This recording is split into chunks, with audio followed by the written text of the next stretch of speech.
નમસ્કાર ખેડૂત મિત્રો, ખેડૂત માહિતી ચેનલમાં આપ સૌ ખેડૂત મિત્રોનું સ્વાગત છે। જે ખેડૂત મિત્રો ચેનલ ઉપર નવા હોય એ ચેનલને સબસ્ક્રાઈબ કરી દો, જેથી કરીને આપણે જે માહિતી ખેતીવાડીને લગતી મૂકીએ છીએ એ તમારા સુધી પહોંચી રહે। તો મિત્રો આજે વાત કરવાની છે સિમોડીસ। તો શાકભાજી વાવતા ખેડૂત મિત્રોને ઘણા બધાને ખબર હશે, તેમ છતાં આપણે સિમોડીસની આજે ડીપમાં ચર્ચા કરીશું। તો મિત્રો એમાં આઇસોસાયક્લોસીરમ ટેકનિકલ આવે છે, એ મોસ્ટ ઓફ શાકભાજી વાવતા ખેડૂતો વાપરે છે। શેમાં ઉપયોગી છે? તો ખાસ કરીને જે ખેડૂત મિત્રો થ્રિપ્સ છે, આ જે તમને જોવા મળે છે એ પ્રમાણે, તો થ્રિપ્સ એ સિવાય મિત્રો કથીરી છે, એ કથીરી લાલ કથીરી આવે છે, પીળા કલર જેવી આવે છે, એ સિવાય મિત્રો ઈયળ છે। તો આ ત્રણ વસ્તુમાં આ સિમોડીસ મોસ્ટ ઓફ વાપરવામાં આવે છે। તો મિત્રો ખાસ કરીને સ્ટાર્ટિંગમાં તો વાત કરશું, જે સિમોડીસ સિજન્ટા કંપનીનો આવે છે, તો એ કયા પાકમાં ઉપયોગી છે?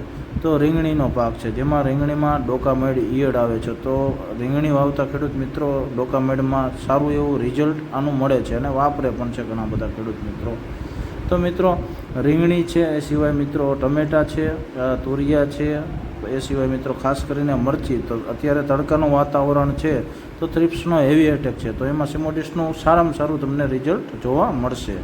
એ સિવાય મિત્રો ટમેટા છે, તો ટમેટામાં પણ તમને ઘણા બધા ખેડૂત મિત્રો વાપરતા હશે અને એમાં પણ સારું એવું રિઝલ્ટ મળે છે, જે થ્રિપ્સ છે અને ઈયળ માટે। એ સિવાય મિત્રો કપાસમાં પણ તમે છાંટી શકો છો, જ્યારે હેવી એટેક હોય થ્રિપ્સનો અને ઈયળ માટે છાંટવાની હોય ત્યારે થ્રિપ્સ કથીરી માટે કપાસમાં છાંટી શકો છો। તેનો પંપ મોંઘો થાય છે, પરંતુ રિઝલ્ટ સારામાં સારું મળે છે। એના માપની વાત કરશું તો પંપે 18 ml આજુબાજુ 15 લીટરનો જે પંપ આવે, 15 લીટરે 18 mlનું માપ આનું જોવા મળે છે। તો મિત્રો પંપે 18 ml આના માપથી આનો સ્પ્રે કરી શકો છો। મિત્રો આની સાથે ખાસ કરીને તમે ભેગું સ્ટીકર નાખી દેજો, જેથી કરીને એનું સારામાં સારું તમને રિઝલ્ટ જોવા મળે। એ સિવાય મિત્રો તમે સ્ટીકર નાખેલું હશે તો જે ડોકામેડ ઈયળ માટે થ્રિપ્સ માટે છાંટશો તો એમાં તમને સારું એવું રિઝલ્ટ જોવા મળશે।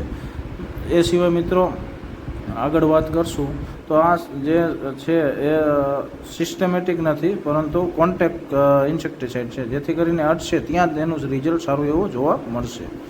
ત્યારબાદ મિત્રો આ જે સિમોડીસ છે એ તમે છાંટશો એટલે વાતાવરણ બહુ સારું લાંબુ રિઝલ્ટ અને સારામાં સારું રિઝલ્ટ આવશે। વાતાવરણ તડકાવાળું ઠંડીવાળું હશે તો પણ રિઝલ્ટ તમને પ્રમાણમાં સારું એવું જોવા મળશે।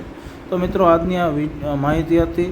જો વિડીયો ગમ્યો હોય તો લાઇક કરજો, શેર કરજો અને ખાસ કરીને ચેનલ ઉપર નવા હોય ચેનલને સબસ્ક્રાઈબ કરી દેજો અને તમારા જે ખેડૂત મિત્રોના વોટ્સઅપ ગ્રુપ હોય એમાં આ વિડીયોની લિંક નાખજો, જેથી કરીને એ ખેડૂત મિત્રો સુધી પણ આ માહિતી મળી રહે। તો મિત્રો ખાસ કરીને ટમેટા અને રીંગણી અને મરચી ટમેટા એ પાકના ખેડૂતો માટે સિમોડીસનું ખૂબ સારું રિઝલ્ટ જોવા મળે છે। ઓકે મિત્રો, થેન્ક યુ।